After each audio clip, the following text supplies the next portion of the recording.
looking, still looking. They get it in the step, back to Pajewski to win the game. It's blocked, and that'll do it. The winning streak against the Rockets is over. The Warriors had won 15 straight. We said it felt like Denver. Guess what? The Warriors had a 6-point lead with 2 minutes left and didn't score the rest of the way. Yeah, this team cannot hold leads. As we welcome you into Dubs OT with JD here tonight on this Wednesday here on KNBR. 808 KNBR is the number. 415-808-5627. Hear the final call there. NBC Sports Bay Area game also on TNT tonight. Emirates Cup elimination game, the quarterfinals. And the Warriors lose this one 91-90 despite having the 6-point lead as late as the 1:16 mark when Fred VanVleet hit a three-pointer to make it 90-87, and the Warriors end up with another one of their late game meltdowns where they can't get a bucket, they turn the basketball over, and on this night it leads to some misfortune in the Wild scramble there after Sengun had made it a 1-point game in favor of the Warriors at 90-89. Curry missed the three, then the Wild scrum as Jalen Green's on the floor. You've got Kuminga around him, and they call the foul on Jonathan Kuminga, and Jalen Green ends up going to the free throw line.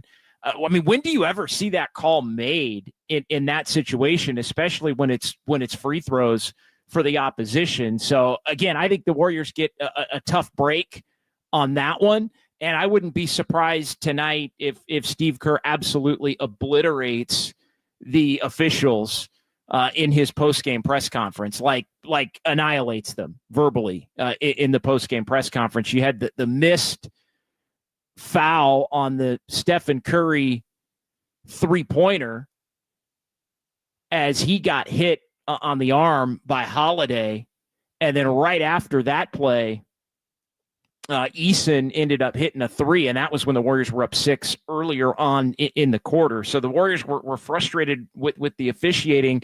You had Kevon Looney down on the ground as well, trying to fight for that scrum. And again, you can call it jump ball, I think, in that situation, although it didn't on replay look as if Kuminga had really tied him up. He just kind of hopped on him. And so without possession, you can't necessarily call timeout, but you just don't see that call made in a situation where it puts a team on the free throw line in a 1-point game to be able to go from down 1 to up 1. Nevertheless, though, the Warriors, that play aside, have themselves and their own poor execution to blame over the final couple of minutes of this one as the Rockets end up beating them 91-90 in Houston and beat them for the first time since February of 2020. So the 15-game streak for the Warriors over the Rockets going back to Feb of 2020, pre-COVID, is over. Rockets are going to Vegas, and they will take on the Oklahoma City Thunder on Saturday night in Las Vegas. The Warriors are going to have the next 3 days off, Thursday, Friday, and Saturday. And then they are going to be playing the Dallas Mavericks at Chase Center on Sunday, a 5:30 tip. And that means we'll have Dubs OT for you coming up right around 8 o'clock from Harmonic Brewing in Thrive City. But 808 KNBR, if you want to react to this one, I'm kind of at a loss. The Warriors, just add this one to the list of games where the Warriors have blown leads. And it's the inability to get a bucket, at times the inability to get a shot. And when you leave yourself vulnerable to the officials making a call that can hurt you, sometimes you get bit by that. And the Warriors, I think it's more than fair to say that they got bit by that in this game. But again, you look at Golden State in this one, Jonathan Kuminga split a pair of free throws to make it 90-84.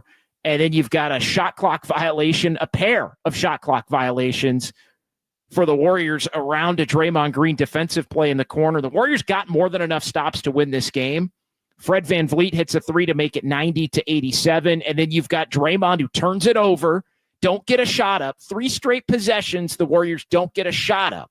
Draymond Green turns it over, trying to hit Kuminga down low as Kuminga was looking to seal his man. And then Sengun fouled by Draymond Green, non-shooting foul. Smith missed a three. Pods knocks it out of bounds with 32-5, but the ball goes to the Rockets. And, yeah, Steve Kerr's hot in the postgame press conference. I could tell just by looking at him without being able to hear it. So we're going to play what Steve Kerr has to say about the officiating. Maybe cooler heads prevail in this one, but Kerr was hot at the officials a couple of different points in the fourth quarter.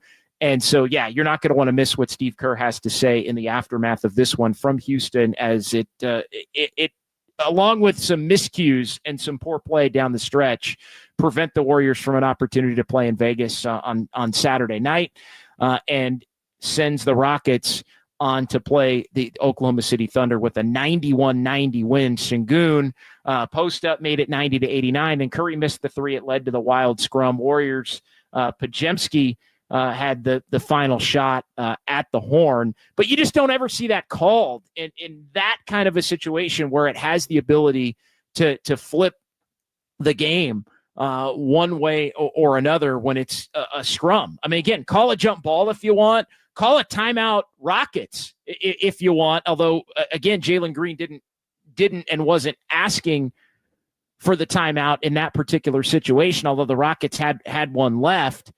You just can't call a foul in that situation, in my mind, that puts a team on the line from down one with a shot to go up and be ahead by one. Just rough, tough, rough stuff there for Golden State, and it all adds up to a loss. Bigger picture, again, when you look at this Warriors team, they just cannot hold a lead.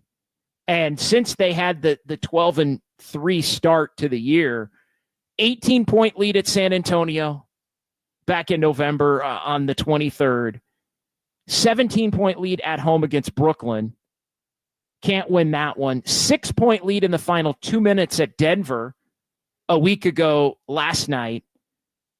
And now you add tonight to the list with the 6-point lead in the final minute.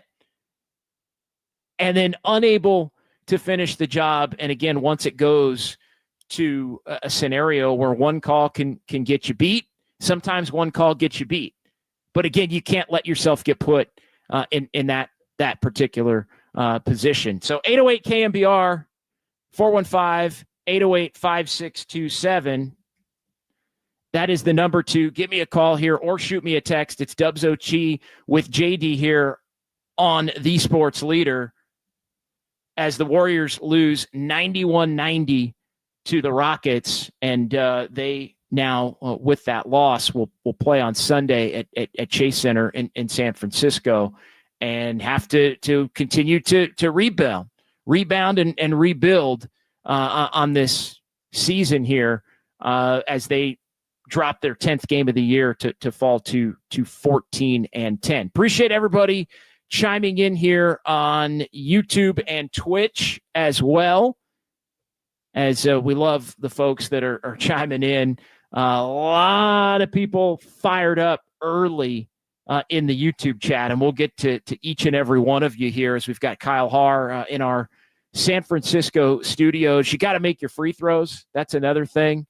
I mean, the Warriors have had some stunning defeats, and I'm with Estimated Eyes. This is probably the most stunning of all of them, just in the way that it went down and losing 91-90. But you look up at the end of the night, Warriors only took 9 free throws. And look, Jonathan Kuminga, I thought, played okay tonight. Ended up 8 of 20, scored 20 points, led the Warriors in scoring. He's got to shoot his free throws better than 2 for 6. It's got to be better than 2 for 6.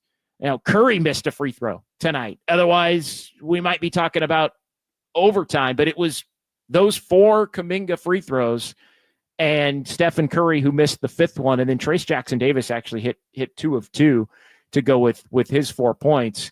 But Kuminga has got to be somebody that is better than 33% from the free throw line and better than the 60% from the free throw line that he's been this season. Let's get to the calls and get to the phones. 808 KNBR if you want to jump in and join the conversation. Where do you put the blame? Is tonight on the officiating? I usually don't do that. I'm the last guy that's going to be complaining about officiating, but I think that's a horrible call late in the game in that particular situation. Again, though, if you put yourself in a position where you can get beat by that call, that's kind of on you. And that's typically how I look at it. Inability to execute down the stretch. Again, not even inability to execute, inability to get a shot up in 3 critical possessions when you have a 6 and a 3-point lead in the final minute of the game. That is not winning basketball, and it winds up biting the Warriors right in the ass. Carlos is up first tonight, our tip-off caller of the night here on the Sports Leader. Hey, Carlos. How you doing, JD? First time, long time. I love your show.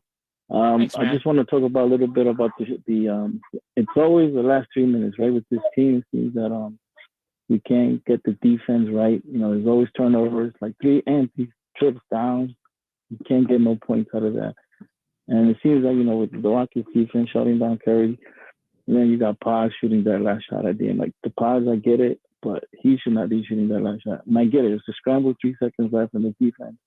But they should not put themselves in that situation. And it's game in, game out. You know, like you just mentioned, the San Antonio game, the Denver game. And the defense tonight was so great in the second half. And unfortunately, you know, we have nothing to show for it. We had a loss. I get it. Now we get 3 days off and we don't play till Sunday. But I would have preferred for them to go to the Cup. You know, motivate them. And obviously, we definitely need a second scorer, so we need that trade. I don't want Butler, though, I'll tell you that much. But, you know, I don't know who else is out there. They're talking about Cam Johnson, but I don't like Cam Johnson. I don't trust him that much. I wouldn't give up everything that they're asking for him. But definitely need a second scorer. Kuminga, he's showing lights of who, you know, he could be. But obviously, now he wants that 30-plus mil. He's not going to get it. He's not worth it. Like you said, he cannot be a 30% free throw shooter. You got to hit the free throws. If you're going to be a flasher, a cutter, going down the hill, you need to hit those free throws because you're going to be, you know, pretty much put on the line at the end of the game. And you need Kuminga to be more efficient, too. I mean, it can't be 20 points on 20 shots. Like that, he was 8 for 20 tonight. Again, I don't think he played badly, but the Warriors are not going to win a lot of games. And look, I'm just going to straight up say this. I'm not putting this loss on Jonathan Kuminga. He was their leading scorer tonight. Like, before everybody wants to come down my road and start yapping at me about that, that's not what this is about. But ideally, for the Warriors to win, you need Jonathan Kuminga to be more efficient than 20 points on 20 shots. Like, and the way he could have done it tonight is by making 2 or 3 more free throws. And if he makes 2 or 3 more free throws, maybe the Warriors are up by 9 with a minute left, and the Rockets hit a couple of buckets, and the Warriors have things get a little bit weird, but they've got enough separation to where they're still able to hang on and earn themselves a victory. Again, it's not on him. Wiggins is out. Somebody's got to take those shots. They can't all go to Stephen Curry. Lord knows the Warriors have plenty of other players right now who are kind of inept when it comes to their shooting. So I'm not even saying Kuminga should have taken fewer shots or anything like that. Maybe there's another night where that's the case, but that's not tonight. Bottom line, though, you need him to be more efficient. And the way that you're more efficient is by making your free throws. And he did not do that tonight. And that is the one thing that I will say on a night where the Warriors only got 9 and he shot 6 of them and only made 2. That was one of the many things, in addition to 6 shot clock violations. 6 shot clock violations. It might have been 7. I think it was 4 in the first half and then the 2 down the stretch. I mean, 6 shot clock violations, for crying out loud. I mean, that's hard to do. But again, it's all the turnovers, which were a huge part of the story in the first half. 14 turnovers for the Warriors. Ended up with 22. Rockets score 30 of their 91 points for the game off the Warriors' 22 turnovers. 14 in the first half. So you think about all those different possessions, and the Warriors did force 17, but all those different possessions where you don't even get a freaking shot up.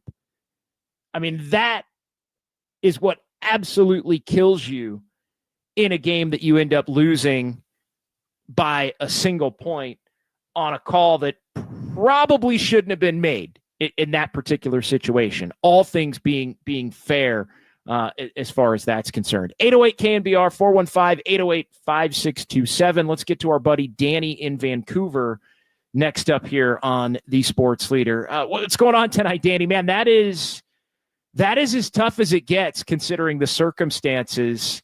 And man, I mean, you can on the one hand say what I've been saying, you don't want to put yourself in that position, but I'm having a tough time with the fact that in a scrum like that, that call is just never made where it can put somebody on the free throw line at the opposite end of the court. What's on your mind tonight, Danny?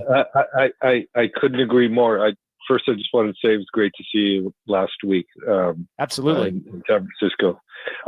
Your analysis was perfect. It validated exactly how I felt. I can't believe they made that call at the end of the game. I'm assuming Kirk couldn't risk a timeout to challenge it, correct? He only had one left? At that point, he did have one left, yes. So yeah, you could have. In theory, yes, you could have, because he used it. No, but if he loses, then he can't set up. Oh, I guess he could draw up a play, right? While they're challenging it. Okay. You could, but you'd have to go the full length of the court. So yeah, in that situation, right. there's 3.5 to go on the foul, and I want to make sure for the audience here, I want to make sure I get all of the particulars right. So I'm going to go back to my little play-by-play sheet here. So 3.5 seconds to go. As the foul is called on Kuminga that puts Jalen Green at the line because the Warriors were in the penalty. Kirk could have called timeout. It would have been their last timeout. He could have challenged it. If they win the challenge, it's probably a jump ball, or it's even Rockets ball, maybe out of bounds. Maybe they say, hey, Jalen Green had possession, so it's Rockets ball out of bounds. If they don't win the challenge, then Jalen Green goes to the line as he did, and the Warriors would have had to have gone the full length of the court in 3.5 seconds. So yes, an opportunity to draw up a play, but it would have had to have gone the full length of the court. So here are my thoughts. The Warriors absolutely brought it on themselves. I agree. I thought their defense was great. I thought they fought back as usual, which almost makes me feel good that they're fighting so hard. But those calls at the end really killed them. And that call that was Billy. What's his name? The ref? Billy Kennedy. Billy. That was the worst possible outcome for the Warriors. Anything else would have been fine, but to make that call in the bonus just killed them. And then they missed the Curry. And I think that's what took the momentum away a little bit at the end. That being said, you can't put it all on the refs, but I know, like you say, you typically don't dump on the refs. So it's got to be pretty horrendous. So I'm curious too to hear sounds of Silver, whatever sounds of JD, and see what the Kerr has to say. The only thing I will say, just silver lining, because I'm a terrible optimist, I'm not that unhappy that they're not going to Vegas. I think they have a few days now to sort of rest and recoup. I mean, it would have been nice, but it's not the worst case. I just wondered what you thought, just overall as far as a health point of view, because they really missed Wiggins tonight, I thought, and they could have probably used Moses Moody. Anyways, love to hear your thoughts. Thanks, JD. Great shows always. Definitely. I mean, if they have either one of those guys, I think they win tonight, especially Wiggins. And Wiggins had he had destroyed the Rockets in the first two games, and a lot of these games since he joined the team that the Warriors had won the 15 straight head to head. So I mean, they would have won, I think, kind of going away, kind of like they did in the game last week, where maybe they're pushing 100 and the Rockets are stuck in the low 90s. I mean, here's the layout now. The Warriors are going to get 3 days off, which I would imagine they'll have two practices. They'll get home, take tomorrow off, probably have a practice Friday and Saturday.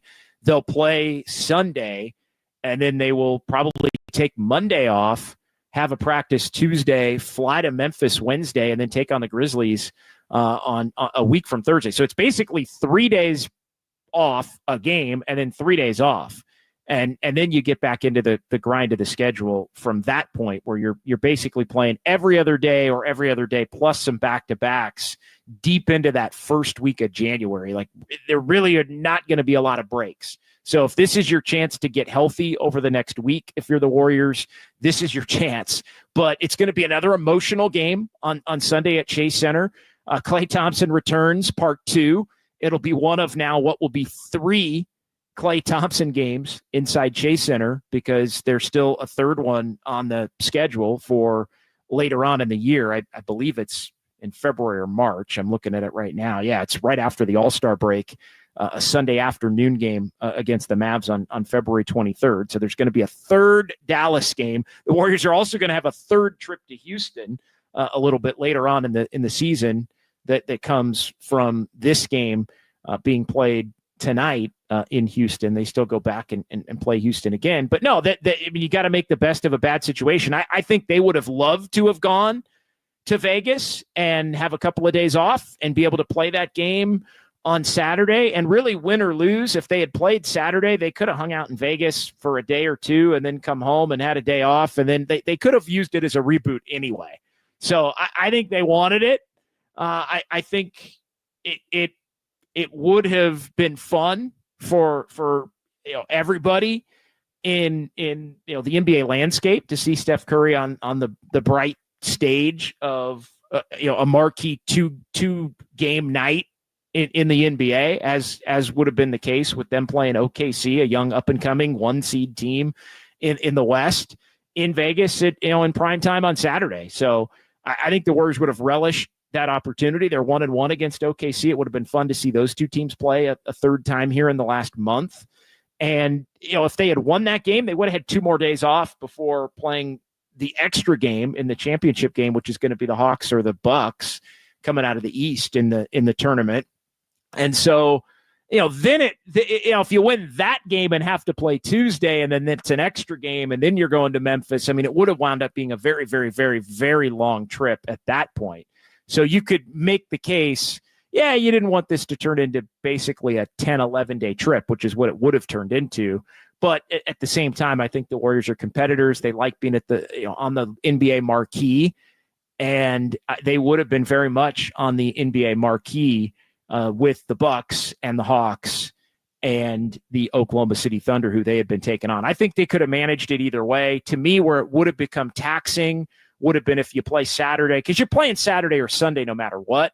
But where it would have become taxing would have been if you had to play Saturday and then had to play the extra game basically on Tuesday, the 17th. And then you're going to Memphis and Minnesota and coming back with 1 day of rest and playing basically every other day into oblivion of the first week of 2025. So 808 KNBR, 415-808-5627. Warriors compete, but lose. And let's be honest, fall apart down the stretch and blow yet another lead. Put this in the category of San Antonio and Brooklyn and Denver for this team now that sits at 14-10. And I think they got to be looking at themselves in the mirror and thinking they should be at least 16-8 on the year. And how do you let this one get away? Not getting enough shots in the closing minutes, a big part of the conversation. We'll get into the YouTube chat coming up. 808 KNBR, still time to sneak in some calls. We will get to the Golden State Lumber and Building Materials text line. We'll hear from Steve Kerr on sounds of Dubs OT as he reacted to the call against Jonathan Kuminga with Jalen Green on the floor there in the final 4 seconds that helped the Rockets get the free throws they needed to take the lead and win the game tonight, 91-90 over the Warriors. Dubs OT with JD continues right here on KNBR 104.5 and 680, the sports leader.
Hoops Heads, Dubs OT with John Dickinson keeps ballin'. Streaming live at twitch.tv/thesportsleader.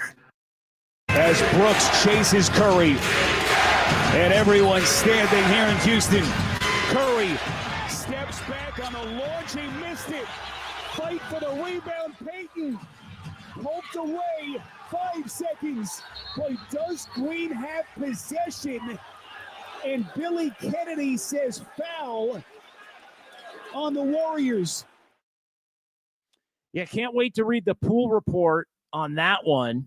As somebody in Houston from the Rockets side, one of the Rockets beat writers will head into the Toyota Center officials room, the locker room basically for the officials, and be able to ask a couple of questions as to what the view was on that play, why it was called, and all of that. But it ends up in a Warriors loss. It's a foul on Jonathan Kuminga. It sent Jalen Green to the free throw line. Jalen Green made both free throws. Steve Kerr did not challenge the call. Could have burned his last timeout. Didn't challenge the call with 3.5 seconds to go. Warriors blow a 6-point lead in the final 120 or so. And it has been an all too familiar refrain for the Warriors, the blown leads, and the blown leads since the 12-3 start. It's really 4 bad ones here just in the last couple of weeks. And the Warriors now find themselves no trip to Vegas, home game against the Dallas Mavericks on Sunday, and left to look in the mirror and lament the call, as Steve Kerr did. And we're going to hear from Steve Kerr coming up here in just a second, or lament the 22 turnovers, 14 in the first half, 6 shot clock violations, 2 down the stretch. There were 3 possessions from the point at which the Warriors had the 6-point lead at 90-84, where they did not get a shot off. Couple of shot clock violations and a Draymond bad pass turnover trying to hit Kuminga on a seal on the interior. And that allowed the Rockets to not even really have to be good. It was a Fred VanVleet 3. It was a Sengun post-up, and it was the 2 free throws after the foul of Kuminga against Kuminga of Jalen Green that allowed the Rockets to win this one. 808 KNBR, 415-808-5627. If you want to join the conversation, we'll get to the YouTube chat here coming up in a moment, but I do want to give everybody an opportunity here to listen to what Steve Kerr had to say. It was a little under 2 minutes, and we'll do sounds of Dubs OT later, but our guy Kyle Haar's got this queued up along with Casey Copeland in our San Francisco studios, and here's what Steve Kerr had to say on the foul call against Kuminga with 3.5 seconds to go. A loose ball foul on a jump ball situation, 80 feet from the basket with the game on the line. I've never seen that. I think I saw it in college one time 30 years ago. Never seen it in the NBA. That is, unconscionable. I don't even understand what just happened. Loose ball, diving on the floor, 80 feet from the basket, and you're going to give a guy 2 free throws to decide the game when people are scrambling for the ball. Just give them a timeout. Give them a timeout and let the players decide the game. That's how you officiate, especially because the game was a complete wrestling match. They didn't call anything. Steph Curry got hit on the elbow, plain as day on a jump shot, just clubbed right on there, no call. So you've established you're just not going to call anything throughout the game. It's a physical game. We're going to call it a loose ball foul on a jump ball situation with guys diving on the floor with the game on the line. This is a billion-dollar industry. You got people's jobs on the line. I am stunned. I am stunned. I give the Rockets credit. They battled back. They played great defense all night. But I feel for our guys. Our guys battled back, played their asses off, and deserved to win that game, or at least have a chance for one stop at the end to finish the game. And that was taken from us by a call that I don't think an elementary school referee would have made, because that guy would have had feel and said, you know what, I'm not going to decide a game on a loose ball 80 feet from the basket. Yeah, I mean, perfectly said from Steve Kerr. I mean, give the Rockets the possession, give the Rockets the problem is I don't think Jalen Green was calling timeout. I mean, or maybe he was trying, but to me, that's the way that it could have ended in a scenario where, yeah, Rockets get the ball, it's not a foul, you at least make them make a shot, and if they make a shot in the final 3.5 or you foul them in that situation, then so be it. So yeah, it's to me, I mean, and the lack of feel is apparent there. It's just a bad call in that situation. Again, those of you who have listened to me for a decade and a half or even longer at different parts of my career, I am the last person who comes on the air and starts whining and complaining about officiating. But that was horrific to make that call, to decide a game with so much on the line. I mean, and literally, I mean, guys having the potential to earn hundreds of thousands of dollars more money by advancing. Like, let the players decide it. And so, yeah, I just think that's about as bad as it gets in that situation. Now, that being said, the Warriors put themselves in a situation where the bad call could do them in. They were up 6 with a little over a minute to go and didn't get a shot off 3 different times. Like that is something that you have to own.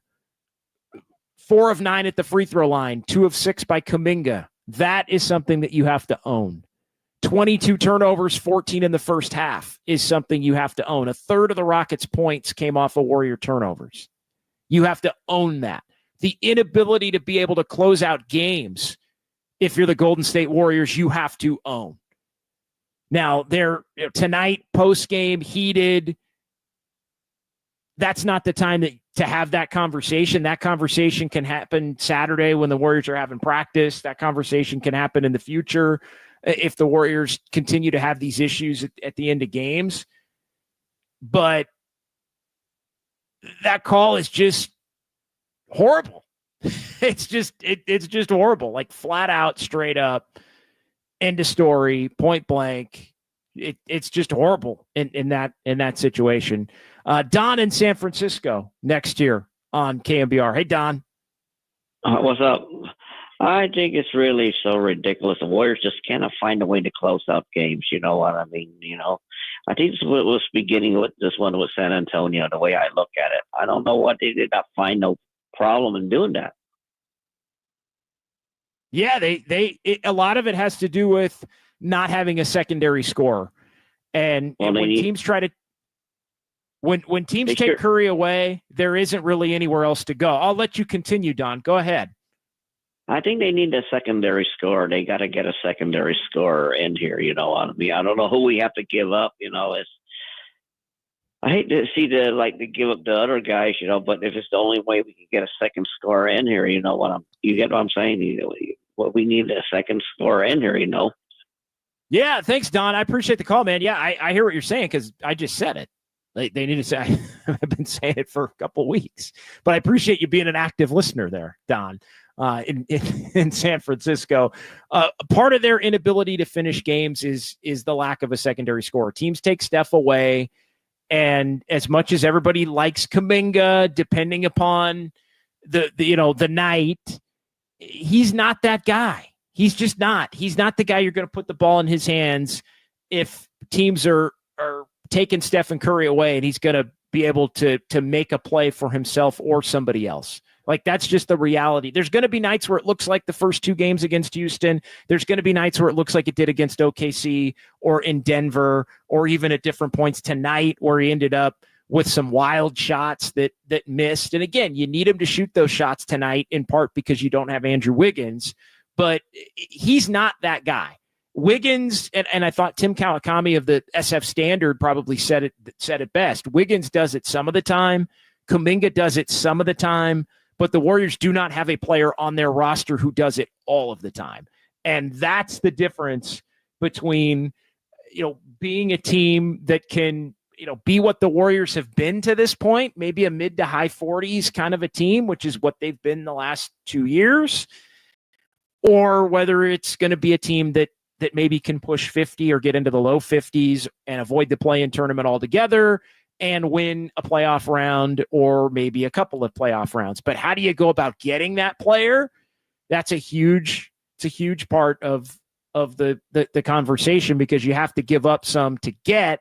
And that's been, buried, I think, a little bit in the discussion on tonight's show. It was actually going to be a huge part of the discussion of tonight's show, and still will be as we get in here to the 10 o'clock hour on KNBR 104.5 FM and 680 AM San Francisco, the sports leader. 10 o'clock hour coming up here. Dubs OT with JD as the Warriors lose 91-90 in Houston.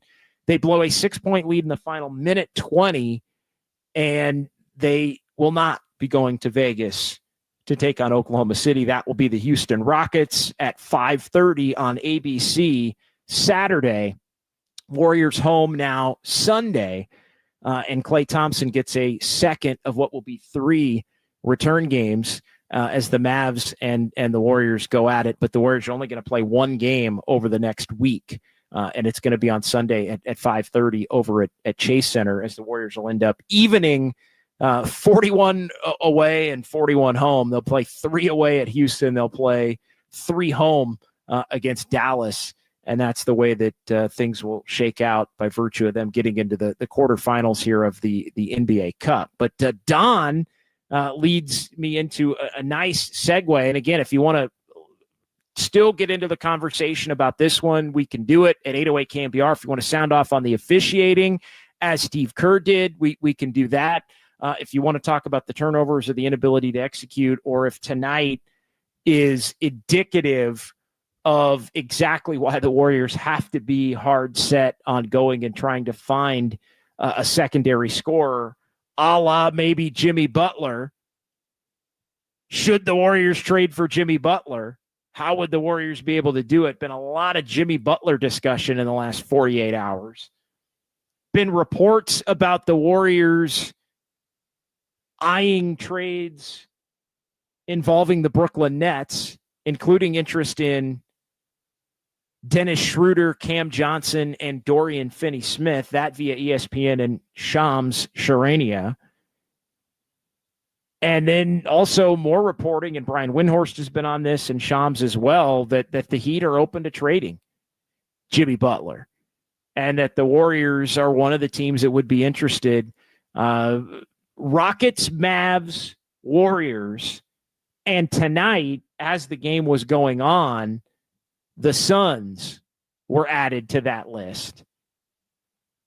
But it is a little bit risky, and LeBron James was also added into the mix. Since when is he not? Brian Windhorst adding LeBron James. I think that was a couple of days ago.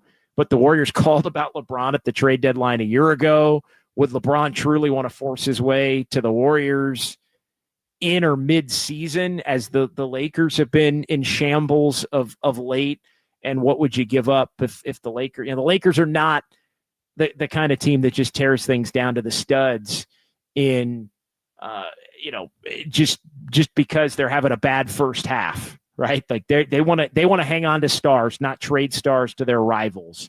So I still find that one a little bit hard to believe, unless LeBron winds up in a situation where he's a free agent, and LeBron's not set to necessarily be in that position. But as we know, LeBron had the ability to force himself anywhere. I think tonight does go in the category of the Warriors needing another secondary scorer. They have to, like, all of these, that is the one constant with the blown leads. How do you mitigate the blown lead? It isn't you just get better at executing with the guys you have. I think it's a matter of you need somebody else who can make a bucket on their own or for somebody else when teams are trying to take Steph Curry away. Somebody to where Draymond, if he ends up with the ball, can get the ball to that guy can make a play. And again, sometimes it's Wiggins, sometimes it's Kuminga, but neither one of them do it consistently. The Warriors need a guy who can do it consistently. And so, again, I think as we are now, about 2 months away from the trade deadline, a little under 2 months away from the trade deadline, I don't think any of these rumors or reports or anything are going away. at this point in time. All right, let's get to the YouTube chat. A lot of people chiming in as always. Alpha, right along the lines, let the trades begin. And this was even during the game, Alpha chiming in. I like this team, but they can't score enough, and outside shooting isn't consistent enough. That's more than fair.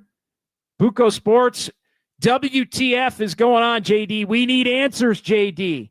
Well, I'm trying to give them to you. This was as stunning, and there were a lot, for those of you that follow Dubs OT history, there have been a lot of stunning endings. Blown leads, wild finishes, games that look like wins that turned into losses, games that look like losses that turned into wins, although more of the former. More games that look like wins have turned into losses in the Dubs OT era, going back to last November 30 of a year ago. But yeah, estimated eyes and Goo Goo Gaga stunned and wow. Disco Inferno, Warriors go the last 303 without a basket. This team's at bleeping joke. Estimated eyes, Jesus bleeping Christ. I mean, yeah. The refs suck. San Jose Jazz fan 4. Goo Goo Gaga, they were up 6 with 90 seconds. It was less than 90. It was less than 90. Again, I always go back to the trusted play-by-play sheet here. Fred VanVleet hit the 3. It was 116 when Fred VanVleet hit the 3 to make it 90-87. Warriors called a timeout. And Draymond Green threw the ball away on what looked like was actually a pretty good play to get the ball to Kuminga one-on-one under the bucket. But Draymond throws the ball away, and then the Warriors get a stop. They get a stop. Jabari Smith, wild possession. After Green had fouled Sengun, wild possession. Jabari Smith Jr. misses a 3. Podziemski can't secure the rebound, knocks it out of bounds. Rockets get an extra go of it. Sengun posts up Draymond, ends up with a bucket. And then Curry went for the dagger with 11.1 to go, missed it. And the wild scramble ensued that led to the loose ball foul against Jonathan Kuminga on, as Steve Kerr mentioned, a jump ball or timeout situation there. And not only, again, one thing if it's a foul and it's ball on the side, you cannot call a foul in that situation unless it's egregious, and I don't think it was, when it puts a team on the free throw line to go from down 1 to up 1. But alas, Warriors put themselves in that position, and they end up having to own and take the L. Max Lopez, that was a mockery. Clement Ackers, what's up, JD? Good to be here with you again. Warriors got snubbed by the refs, not calling a foul on Curry when he attempted that 3. Yeah, that's another one. That's another one where Steve Kerr about lost his stuff in the fourth quarter, and that was what, Holiday, who got, I mean, you stop, I mean, it's Holiday right on the arm, and that you know, those free throws, although Steph Curry missed one tonight, and if Kuminga makes a couple and the Warriors end up, hell, the Warriors might have been up double digits with a minute left. It's a lot more difficult to Warriors have a tough time with the 5-6 point lead in 45 to a minute 20. Remember the game last year against Sacramento? I think they were up 6 with about a minute 20 to go in that one and ended up losing it. But yeah, tough loss. Rebel to Sounds, clearly the league did not want the Warriors in Vegas. Yeah, that's that's not true. I mean, if anything, you would think the Warriors would get the benefit of a 50-50 call. You know, in the David Stern League, the Warriors would have got the benefit of that call. Hell, they might have called a travel on Jalen Green in the David Stern era. They might cut a loose ball foul away from the play on Sengun. I don't even think Sengun was in the game in the David Stern era. But no, this is the Adam Silver era. And again, that's a bad call. A couple people, Max Lopez, Pods shouldn't have been on the floor. Pods played well tonight. He didn't shoot it well, but he played well. Pods Pods earned the right to be out there at the end of the game tonight. Again, Buddy Hield was out there. Steph was out there. Green and Kuminga were out there. You don't have Wiggins. You don't have Moody. You're not playing Kuminga at the 3, so you're not finishing with TJD or Looney. I mean, if there is a case to be made for Pods not being on the floor at the end, it would be for Lindy Waters III. So if you're somebody that's saying Pods should not have been on the court at the end or down the stretch or at all, because Pods always takes the brunt of this, and sometimes rightfully so. Tonight, I don't think it's rightfully so. But if you think Pods should have been playing, then you're the next part of your answer should be Lindy Waters III should be playing, because he's the only other guy that played well enough to earn that right. Robert, they played terrible in the first half, to be honest. They did play terrible in the first half. It was ugly in the first half. And look, we spent so much time talking about the end of the game and the calls and the meltdown at the end. I mean, the Warriors, as much as they really screwed themselves at the end, it was ugly in the first quarter. Nasty first quarter. 7 turnovers, 3 by Draymond Green in the first 2 minutes. They shot under 37%. Kuminga had 8, but probably should have had 11 because he missed 3 free throws. His best quarter of the game. And, yeah, the Rockets ended up pushing it up to a 14-point lead. And how bad was it for the Warriors? The Rockets were 1 for 10, and then at halftime, 1 for 14. 1 for 14 and up 44-37 at the break after Houston had led by, as many as 14 in the game. In that second quarter. Warriors flipped the game in the third quarter. They got the offense going. Look, I like the Warriors compete tonight. I thought the Warriors compete was there. The defense was there. It was just a horrendous offensive output in the first half and then a freaking meltdown down the stretch. But the ability to compete, was there for the Warriors in this one. 808 KNBR, 415-808-5627. Dubs OT with JD here on eSports Leader, as the Warriors do lose 91-90, so they are 14-10.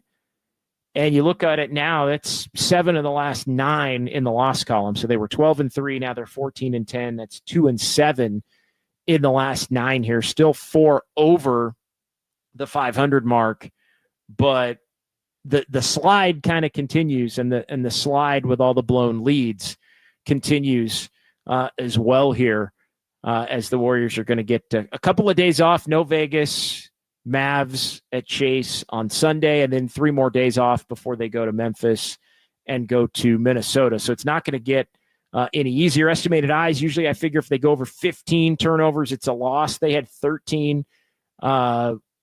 They had over 14 in the first half.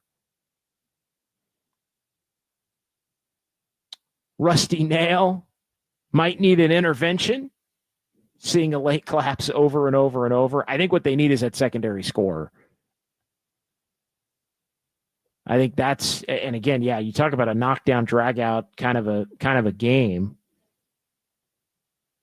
Max Lopez Pods is a role player. Steve Kerr needs to stop putting him in high impact situations. He didn't have a choice. Again, if Wiggins is playing, Wiggins is out there.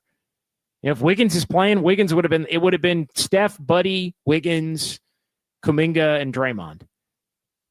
But with Wiggins out and even Moody out, and I mentioned it on social media before the game, if the Warriors don't have Wiggins, he's their only true 3 on the whole team, and then you don't have Moody on top of it, who might be the next closest thing to being a small forward on this team. So, yeah, I mean, it opens the door for somebody to be able to play, and it opens the door for Podziemski, and he was the guy that Kerr picked. 808 KNBR, 415-808-5627, Golden State Lumber and Building Materials text line. I mentioned Dennis Schroeder, and I am going to get into more of the trade candidates and what it might take and all of that as we continue Dubs OT here tonight. 650 Schroeder would be an excellent addition. 31 years old, but a great offensive threat. Yeah, Schroeder and Curry at the end of games in the backcourt would wreak havoc. I think a Schroeder, Curry, Wiggins, Kuminga, Draymond on a lot of nights. Maybe if Kuminga's not playing well, somebody else is out there. Maybe, that to me would give you a closing option. I like Cam Johnson as somebody, again, assuming you don't have to give up Kuminga to get him. And you probably would have to give up Kuminga to get Schroeder and Cam Johnson if you look to get both. And Melton would probably be in part of that deal. I'll save it for what's ahead here on Dubs OT. What I would do, what I wouldn't do. We'll spend a good chunk of just Dubs, our hour on Saturday from 11 until noon, on a lot of the trade discussions and what makes sense and what doesn't. But in a vacuum, forgetting about what you're going to be giving up to get, I think Dennis Schroeder with Stephen Curry at the end of games would be great. You could play Steph off the ball. You could play Steph on the ball. And if teams take the ball out of his hands, you get it to Draymond, you get it to Schroeder. Schroeder has the ability to get his own shot. Schroeder has the ability to get a shot for others. That's huge. So I think, and Schroeder's got a little moxie to him. We've seen a lot of Dennis Schroeder against the Warriors through the years. Playoff series when he was with the Lakers a couple years ago. Dennis Schroeder would be, I think, a welcome addition as a potential sixth man, and then somebody that could close the game for you. 707 would have loved a fake handoff to Curry from Green on the last possession. 510 Tyler Hero becomes available. Should we take him? He's making a lot of money, and he's basically just a shooter. So I'm not sure. Not sure about Tyler Hero, but again, I think the Warriors are going to be in contact and already have been in contact with not only Miami, but Brooklyn and other teams. Again, it's not a matter of rushing to make a move just to make a move. It's a matter of making sure you make the right move to where you help further this team if you go the role player route or if you end up looking to go more of a superstar route as well. 808 KNBR, Ian in San Francisco next here on the phones on this Sports Leader. Hey, Ian. What's up, JD? What's going on, man? I've been listening. Hey, what's going on, man? I appreciate you. Letting you know I've been listening to you from years. Listening to you for years, even from lives past on different stations and all of that. But what triggered me to call in tonight, I'm a first-time caller in the KNBR. I heard you say something about Kuminga not being that guy. I'm not calling in to argue that Kuminga is that guy, but when Draymond has 4 turnovers in his first 6 minutes, when he has between him and Steph 6 turnovers in the entire game, look, I know this is a league where what have you done for me lately and all that kind of stuff, blah, blah, blah. What have you done for me tonight? And for you and whoever else to be so critical on Kuminga and the effort that he's putting in it and the age that he is right now, and to not really put the veterans under a microscope, I feel is really unfair, and I feel that it's disingenuous. I'm not coming down your road specifically for that, but look, at the end of the day, well, that's okay. You kind of are. That's okay. I am okay. a little bit. That's but okay. It's not personal. It's not personal. No, I get that. But right. But my thing is this. My thing is for Kuminga to be quote unquote not that guy. There are 5 guys on the court. Yeah. Well, look. Here's the thing. Let's have a conversation. I'll let you finish. Kuminga's not that guy right now. He's just not. Now, does that mean Draymond like, does that mean Draymond is absolved from having 3 turnovers in the first 2 minutes of the game? Absolutely not. When there are games where Curry and him have 8 turnovers between the two of them, or one of them's got 5 and another one's got 6. I mean, like, absolutely not. The point though about Kuminga tonight specifically is not, and look, they needed him to shoot 20 times tonight. Like, ideally you want him to be more efficient, but they didn't have Wiggins. Somebody's got to take the shots. He's kind of the next man up. Like, I don't even have an issue with that. But if you're going to be ride or die with Kuminga right now at the end of games, you have to be willing to have him not be the guy probably half the time or more, and you're going to wind up getting beat in part because of that. Now, what that doesn't mean that he can't become it, or it's all on him, or any of that kind of stuff. But what the Warriors are trying to figure out here, Ian, is if he's not that guy now or in the next year, then they have to decide whether or not they're going to ride it out with him and let him continue to develop and have some games where it looks like the first couple games against Houston, but also have some games where maybe it looks more like the game in Denver or the game against the Thunder a couple weeks back, and just soak up the good with the bad as part of development, or whether he's going to be included in a deal to go get somebody that is a guy in that secondary role. That's the only part of the conversation tonight specifically leads me to that road of, hey, tonight's, he's just still too young and inexperienced to be like, it's not even really his fault. But if this team wants to maximize what they are, they have to determine whether or not he can do it, or they have to include him in a package to go get somebody who is. That's all I'm saying on Kuminga. And I know I've been critical of Kuminga at other times for other reasons, but for tonight, it's more the big picture, not the individual game he had tonight, if that makes sense. Because he was still, even at 8 of 20, their leading scorer. And if they don't have that, they're not even in the game. Okay, JD, and I 100% agree with everything that you're saying. But my only point is this, that I feel like it's a little bit unfair to put the spotlight on Kuminga himself. I'm a fan of Kuminga. I'm a fan of, look, I've been watching the Warriors and going to games for 30 years. Well, even more than that, of my 45 on this earth. But at the end of the day, when they lose by 1 point and you've got your veterans still turning the ball over, which they've been doing for the better part of 12 years of this run, it's kind of hard for me to listen or think about whether or not Kuminga's the guy without also being cognizant of whether or not the veterans are still those guys. I don't mean that literally, but at the same time, they're kind of putting them in a bad spot, if you understand what I'm saying. No, I'll be honest with you, Ian. You're right. Steph Curry's not as consistently the guy. And Draymond Green's not as consistently the guy. That's fair. Like, I have no problem saying that.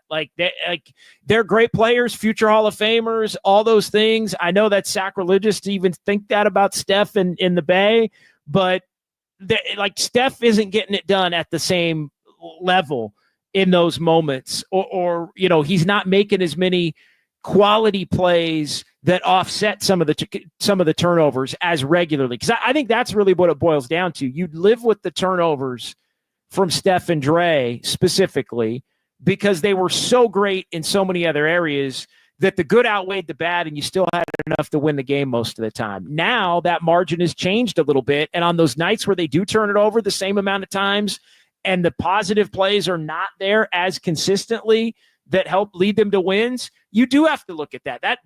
Ian, that's more than fair. But at the same time, it's also, are you going to do something with Steph Curry or Draymond Green like that? And maybe we need to have a conversation about that, Ian. Again, I'm open to discussion, but I think it's fair to bring up that those guys didn't have it either at times, especially in the first half. Look, we're not going to do nothing with Steph Curry. We're obviously not going to do nothing with Draymond Green. Of course not. I don't want us to do anything with Jonathan Kuminga either, with the kid being only 22 years old. And I know that, we all watched the game, and we can all talk about what each and every individual can do, especially in hindsight, seeing as how we watched all 4 quarters, can do better. I just, between all of the stations, all of the fans, the word on the street and all of that, I just feel like as a fan base, we're really critical of all the players that are not Steph, Dre, Clay's not here anymore, but at the same time, it's about what have you done tonight? I love those guys for everything they've done. Steve Kerr, mwah, but what have you done tonight? And I see that those guys are not the exact same players. And when they were 22 years old, they were not exactly the same players that they are today, nor during their prime. So the whole Jonathan Kuminga or Moses Moody or Brandon Pajewski at those same standards, those guys were not the same players when they were 22 years old. So look, JD, I love you. The only reason why I called in is because I just feel like the young guys take a little bit more of the brunt than I feel that they should, because even the Hall of Famers that we revere, they were not the same players at this age. It took Steph Curry until he was 27 years old, going on 28. Klay Thompson when he was 25, going on 26. So when we're talking about these same players in their 4th years and, at their 22nd, years of age and 3rd and 4th years in their careers, I feel like we can be a little bit unfair in the expectations that we have for them. No, that's fair. It's a good phone call, man. I appreciate the discussion. I hope it's not your last call. You can always call and we can talk it through. And I appreciate it, man. It's good stuff. That's what this whole thing is about. It's about differing opinions. It's about having a good conversation and a discussion.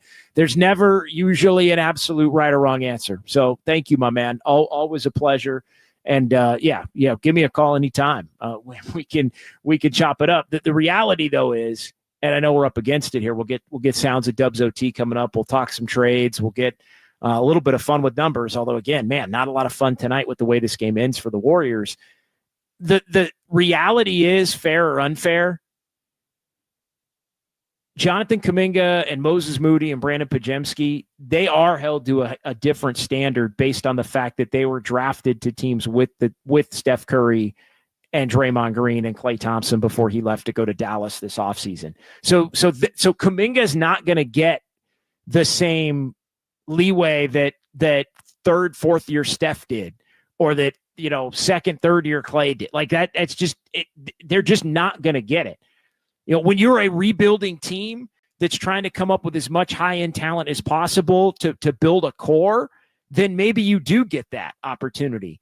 But if Kuminga and Moody and Pajemski were drafted to 25-win teams that didn't have future Hall of Famers and hadn't just won 4 championships in 8, 9, 10 years, then they would just roll the ball out and go and make mistakes and develop, and you figure out the high-end upside for all 3 of them, and you go from there. So, but that's not the reality of what it is based on the circumstances, and the circumstances are part of the conversation here. So like those guys are just not going to be evaluated the same way Steph and Klay and Draymond were in the early part of their careers, because it was a completely different, situation. And I think Kuminga specifically at times, probably in a quiet moment, wishes he went to a team where he could just be the guy and make mistakes and might win some games and lose some games being the guy. That's not his reality. And it has affected the money he'll make, and it has affected his role, and it has affected maybe his standing throughout the league. All that being said, things aren't always fair.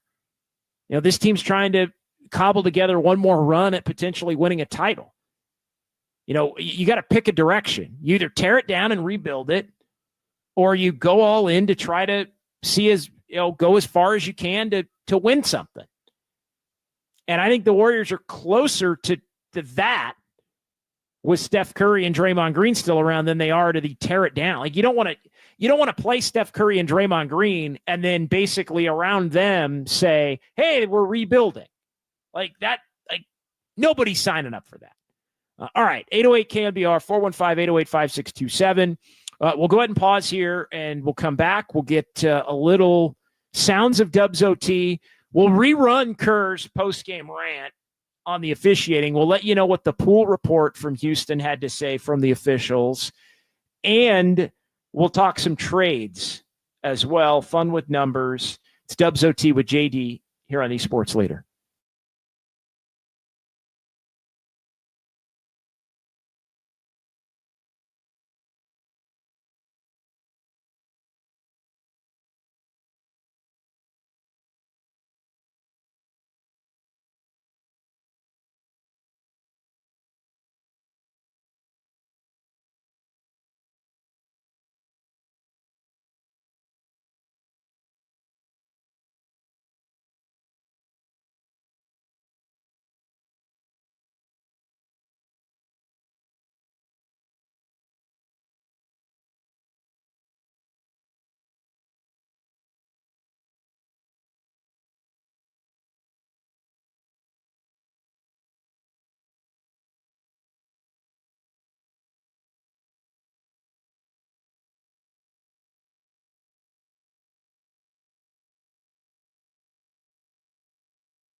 Did you hear something? Yeah, like a swoosh.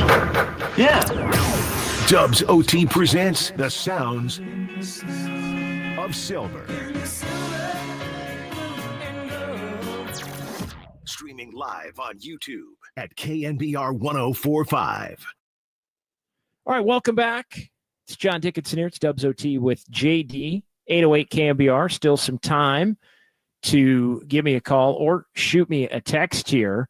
We'll get into some of the trade discussion as well as fun with numbers between now and 11 o'clock when we call it a night. Also want to let everybody know we will be live from Harmonic Brewing in Thrive City on Sunday. Warriors are playing the Mavs now at Chase Center with the loss on Sunday. That's a 5:30 tip, and we'll be on right after the Sunday night football game, which will coincide with the end of the Warrior game. So we'll be over at Harmonic Brewing in Thrive City.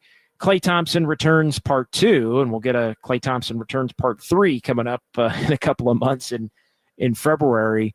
But Warriors lose this one, so no Vegas for them. Rockets go and play the Thunder along with the Hawks and the Bucks, who will play the early game in Vegas coming up on Saturday night. All right, let's get to Sounds of Dubs OT. And we played this one earlier, and I think it bears playing again here, and then we'll get you what Bill Kennedy, the official, had to say in the pool report from Houston. But Steve Kerr addressing the loose ball foul called against Jonathan Kuminga with 3.5 seconds to go, and the Warriors down a point, and the ball or the free throws, the foul put the Rockets on the free throw line in the penalty to have Jalen Green have a shot at giving them the lead. Here's what Steve Kerr said one more time about that call. A loose ball foul on a jump ball situation, 80 feet from the basket with the game on the line. I've never seen that. I think I saw it in college one time, 30 years ago. Never seen it in the NBA. That is, unconscionable. I don't even understand what just happened. Loose ball, diving on the floor, 80 feet from the basket, and you're going to give a guy 2 free throws to decide the game when people are scrambling for the ball. Just give them a timeout. Give them a timeout and let the players decide the game. That's how you officiate, especially because the game was a complete wrestling match. They didn't call anything. Steph Curry got hit on the elbow, plain as day on a jump shot, just clubbed right on there, no call. So you've established you're just not going to call anything throughout the game. It's a physical game. We're going to call it a loose ball foul on a jump ball situation with guys diving on the floor with the game on the line. This is a billion-dollar industry. You got people's jobs on the line. I'm stunned. I give the Rockets credit. They battled back. They played great defense all night. But I feel for our guys. Our guys battled back, played their asses off, and deserved to win that game, or at least have a chance for one stop at the end to finish the game. And that was taken from us by a call that I don't think an elementary school referee would have made, because that guy would have had feel and said, you know what, I'm not going to decide a game on a loose ball 80 feet from the basket. All right, so yeah, Steve Kerr's getting fined. That we can also say. Steve Kerr's getting fined, and not just a light fine. That's going to be that's going to probably be as heavy a fine for a non-rant as you can have, with no expletives or anything like that. But yeah, he's getting fined in a big time way. But he makes some accurate points. I mean, the game was a complete wrestling match. You already had the foul that wasn't called when Curry got hit on the arm on the 3. And I thought the way Steve weaved that in to the rant was particularly quality. Hey, you've already established you're not going to call anything. There was this one call where our guy got hit on a 3. You didn't call it. So you've established you're not going to call bleep. Then you call that. Expertly woven together in Steve Kerr's postgame rant. But yeah, he getting fined. That's probably a $50K. That's probably a $50K fine, which is a drop in the bucket. for Steve Kerr. All right, here's the pool report. So for those of you that don't know, there's anytime there's a controversy or anything involving the officials, a reporter, usually from the home team, so somebody that is a regular beat writer, and in this case, it was Jonathan Fagan of the Houston Chronicle, who longtime Rockets beat writer, who is retiring this year, actually. He was assigned to go and ask Bill Kennedy, the crew chief, in the officials room, what happened. So here, and it was short and sweet. It was one question, and then out the door. I think there probably could have been a follow-up, maybe, but here was the question: why was a loose ball foul called on a scramble situation 80 feet from the basket in the final second? So really, really good question. He'd clearly heard what Steve Kerr had to say and was trying to ask it in that manner. And Bill Kennedy says, the defender makes contact with the neck and shoulder area, warranting a personal foul to be called. So that's it. And at that point, I think given the way it was asked, there probably wasn't a follow-up. So simple as that. That's what goes on the record from Bill Kennedy. I think it'll be interesting to see how that comes out in the 2-minute report tomorrow. I would imagine it probably is one that's easy enough to say, yeah, Kuminga kind of hit him. So it's, letter of the law. That's probably a foul. So anyway, Warriors are going to have to just wear it and own it here and take the L, as they say, 91-90, the final. All right, let's more sounds of Dubs OT. Let's hear another. And Steve Kerr was the only member of the Warriors, I'm told, that came to the podium within, I guess, the last 15 minutes or so. So here's what Steve Kerr had to say, as there was more to address regarding the final 2 minutes and not scoring in the final 2 minutes. It was, I think, even a little bit longer than that when the Warriors ended up getting their final bucket of the game. Yeah, it was a Kuminga free throw with 3:03 to go. So they didn't score in the final 3:03. Here's what Steve Kerr said about that. We didn't score. We had a turnover on the path from Draymond to JK. We had done a great job taking care of the ball after that first, quarter and a half. That was a disaster. Trey's got to make a good decision there, and he took a chance throwing it to JK. He's got to just get the ball back to Steph on that, and he knows he feels terrible in there. And I could have done a better job getting us into something different, try to free up Steph or JK. But we all take it. We all took part in this one. Yeah, and again, you look back at the turnovers and the horrid offense in the first half. I mean, the Warriors scored 37 points in the first half. They were under 20 in both quarters in the first half. And I mean, when do you ever see that? They got it going in the third quarter, but again, the late game execution is something that has continued to be problematic. And then the final part of the discussion here, we talked about the schedule. No Vegas for the Warriors, but they do play Sunday. So they have 3 days off before their next game, and then they're going to have 3 days off between that game and their following game after that, as they'll take on the Grizzlies in Memphis. And so Steve Kerr was asked about the extra time off and if it will be beneficial to his team. Any benefit to not playing until Sunday? I mean, 3 days off has been a pretty frenetic schedule. I'm not ready to answer that question. I'm pissed off. I wanted to go to Las Vegas. We wanted to win this cup, and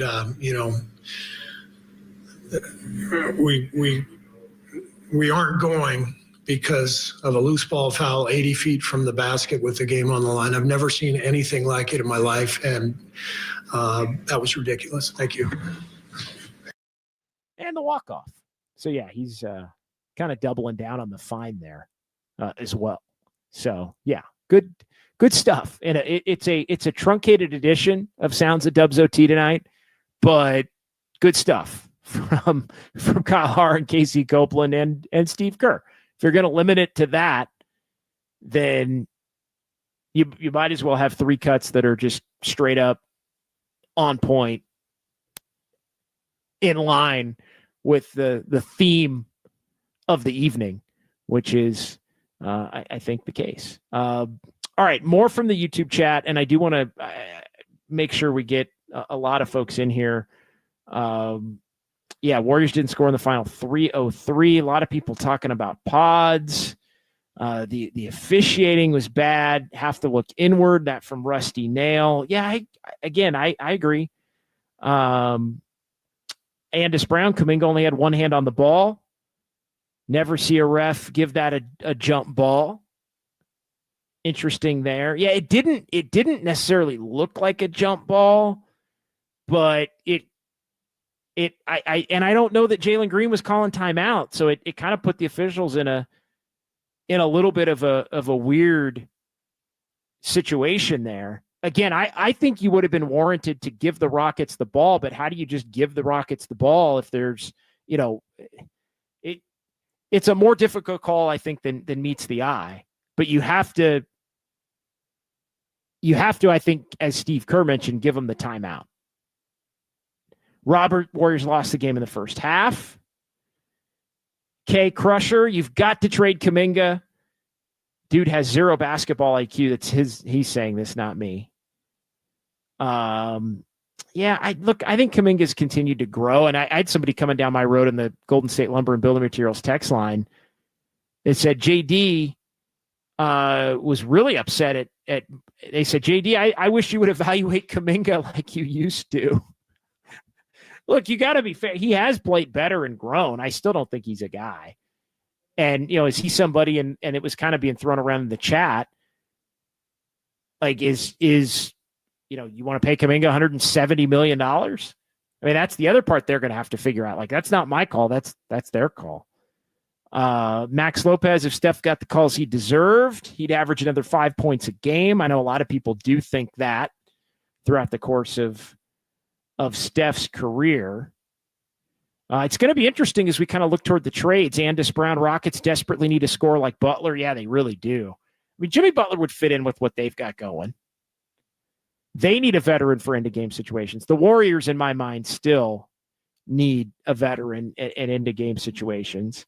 And look, I think it's interesting. Like, if you're going to get Jimmy Butler, if you're the Warriors and you're going to get Jimmy Butler, you're going to have to probably give up Kuminga and Wiggins in that deal, and maybe Melton. Kuminga. That those three are basically Jimmy Butler's salary, roughly. And so I wouldn't want to give up. To be honest, I wouldn't want to give up Wiggins. I would want Wiggins and Jimmy Butler. I'd want Steph with Jimmy Butler and Wiggins as my third option. But then the deal can't really be consummated otherwise. So you'd be taken away. You'd be getting Jimmy Butler, which is important, but then you'd be losing Kuminga, some of your youth. So I like that as much as Jimmy Butler in a lot of ways is perfect for the Warriors, it's also not perfect for the Warriors in terms of what would be taken away from their team in an attempt to get him. And again, I think you could live with not having Kuminga if you had Jimmy Butler, but I don't know if you could live with not having Wiggins and Kuminga for Jimmy Butler, because Jimmy takes a lot of nights off in the regular season. And that's one thing that's been less of an issue for Wiggins this year. And Kuminga, is somebody that I think Kuminga is started to prove himself as an over the, long haul regular season kind of a player. But yeah, I think that's Vic G, JD, all Kuminga had to do is let him lay there. Yeah. At that point it's a timeout, or maybe it's a travel, or even the clock runs out. At that point, you're up one. At that point, people crushing Steve Kerr for the first half, which I can get. Yeah, Warriors have not held leads at all. And that's been a problem. Again, you look at the games that this team has not won, and it's really these last 3 weeks. It's San Antonio, it's Brooklyn, it's Denver, and tonight was a lot like the Denver game. Up 6, under 2 to go. Can't can't hold on and get the job done. One more from the Golden State Lumber and Building Materials text line of 408. JD, I think it's safe to say at this point, if the Warriors don't make a big enough move, they're headed for the play-in, and maybe not even that with the slide that continues on. Yeah, that is, and we talked about it before they beat Minnesota on Sunday, the fact that it really was starting to feel after that first loss to Minnesota, 13-9, like they were wasting the 12-3 start. And now it really does start to feel that way again. And, we'll see what happens. This is a chance to reboot for this team at 14-10. And we'll see if they have the ability to do it. But I do think they're going to have to look to make some kind of a move. I don't necessarily know that it has to be the Jimmy Butler move. I look at some of the other ones, and again, we'll talk more in depth about this on Just Dubs on Saturday morning here, 11 to noon on Me Sports Leader. But I kind of like the idea of Dennis Schroeder and Cam Johnson, and Dorian Finney-Smith was thrown in there as well. I would tend to look more to the Nets maybe than to the Heat with the Jimmy Butler deal, because the Jimmy Butler deal, as much as that's an all-in for now move, pay the guy. I just don't know that the Warriors are going to be comfortable with what they're going to have to give up for what Jimmy Butler would bring to the table. Like, if you're doing that, you better get a committed Jimmy Butler. Night in, night out, committed Jimmy Butler, ready to help you win regular season games that help you avoid crappy play-in or playoff standings. And if you're able to do that, then I think you would like the fact that you would have Jimmy Butler for playoff series. But again, you got to get there. A lot of people talking about the free throws. Yeah, free throws, not good. Only 9 attempts tonight, 6 of them Kuminga's. He's got to make more than 2. It's just not good. CB, the defense fought hard. Team has subpar half-court offense, known issue. They slow down and play the fourth quarter, and the gears grind to a halt, and leads evaporate. Yeah, it also, and again, it leads to, who is the Warriors' second, like tonight, who's the Warriors' second best offensive player? It's Kuminga, right? It's Steph Curry and then Kuminga on paper. But Kuminga plays differently than the Steph Curry open. Like the Warriors really, what got him going in the third quarter, and this was something on my note sheet that we hadn't mentioned, but what got him going in the third quarter is he just started running pick and roll, pick and roll, pick and roll, pick and roll, pick and roll, pick and roll, over and over and over and over. And it got the offense going. And you can do that for stretches. But the Kuminga, get the ball to Kuminga offense is different from the open offense that the Warriors want to run. So when teams take Curry out in that offense, it makes it harder, and they haven't been able to really figure out ways to get him back in it over in an efficient manner. So yeah, either way, it's something that has to be figured out, or the Warriors are going to have to go in a different directions. Max Lopez, you know why you get shot clock violations? You don't have anybody you can create. 100%. That is exactly right. You have to have somebody that can create for themselves or create for others, and the Warriors have neither, other than Steph Curry. And again, sometimes Wiggins does it, sometimes Kuminga does it. How much will Kerr get fined? That's the question. Goo Goo Gaga. Yeah, I think it's going to be. That feels like a $50K. That feels like a $50,000 fine to me. But yeah, we shall see. Warriors come home, and they'll be back in action on Sunday. All right, let's get fun with numbers here before we close it out. This is Dubs OT with JD. Time now for fun. I'm a fun guy. With numbers. No, I'm just having fun. On KNBR 104.5 and 680. Streaming live on KNBR.com and the KNBR app. All right, very quickly here, Warriors lose 91-90, so they're 14-10, 7-6 on the road now. The 15-game winning streak head-to-head against the Rockets comes to an end. It was the longest active streak in the NBA. The Rockets had not won against the Warriors since February 20th of 2020. Warriors still have taken 2 of 3 against the Rockets head-to-head, and there will be 5 meetings, Warriors and Rockets, at Toyota Center again. Final game before the All-Star break in February 13. The Warriors will be in Houston before everyone embarks for San Francisco and the All-Star game, which is going to be at Chase Center in San Francisco, February the 16th. Warriors are 14-3 when they lead after 3 quarters, take the L tonight. Another clutch game lost.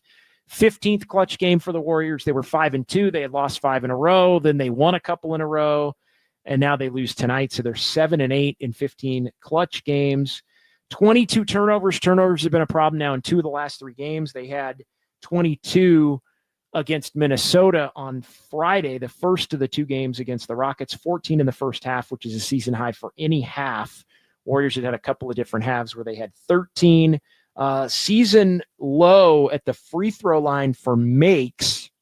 Warriors did make only 5 in their blowout win at Utah in game number 2 of the season. And the Warriors shot it terribly tonight. Again, 4 of 9. Curry missed one tonight. Kuminga did have a team high 20 points, third 20-point game in the last 4, 6th time he's had 20 or more this season. And Andrew Wiggins, it seemed like he was going to play with the right ankle impingement, but went through the pregame warmup and was unable to go. Moses Moody could have used both those guys tonight. Left knee patellar tendinopathy. That was the first full game that Moses Moody has missed. He left the game on Sunday with that injury and unable to play in this one tonight. So that'll do it for us. Big thanks to Kyle Haar in our San Francisco studios. Big thanks to Casey Copeland. And Kyle, I always ask you, is there anybody I'm leaving out? Overnight Dave as well. I saw him kind of lurking around there. Jacob helped transition us. Jacob Violante, that's right. First person I spoke to down the line tonight. 650 JD, when can we get more than an hour of just dubs? Stay tuned. That's a 2025 thing. So yeah, stay tuned for that. But for now, just an hour on Saturday. We'll reconvene then. We'll talk a lot about trades and what this team has to do. So yeah, for Kyle and for Casey and for Jacob and Overnight Dave, I'm JD. We'll talk to you Saturday morning at 11 and then Sunday evening from Harmonic Brewing in Thrive City after the Warriors and the Mavs. Keep it locked right here on KNBR 104.5 and 680, the sports leader. As Brooks chases Curry, and everyone's standing here in Houston. Curry steps back on a launch. He missed it. Fight for the rebound. Payton poked away. 5 seconds. Boy, does Green have possession? And Billy Kennedy says foul on the Warriors. I'm pissed off. I wanted to go to Las Vegas. John Dickinson. No, God! No, God, please, no! No! Big audio quality show. You are a sicko, and I appreciate you for it because I'm a sicko. I just know they kicked our ass tonight.